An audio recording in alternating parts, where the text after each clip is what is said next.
actually linked to the vaccine. Something like this happening automatically brings into question safety standards of vaccines, and today U.S. regulators have taken the unusual step of asking outside scientists if government guidelines are rigorous enough. Joining us now is Dr. Purvi Parikh. She is the Clinical Assistant Professor of Infectious Diseases and Immunology at NYU Langone. Good to see you today, Doctor. We were all really shocked by this when we learned about it yesterday. What more can you tell us about this and the standards?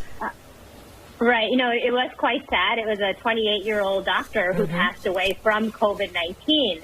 And it is important to note he didn't get the vaccine itself, and the vaccine may have actually saved his life. So again, these trials and having a vaccine is very important. But that being said, of course, safety and efficacy is important. So just today, the FDA has asked a group of outside scientists to weigh in to make sure the approval process is safe enough, meaning, at least 50% of efficacy, at least 2 months of data, and at least 30,000 individuals are tested. Now, some are saying that's still not enough because, of course, there's long-term consequences. So hopefully there'll be guardrails in place to keep following these people even after a vaccine is approved.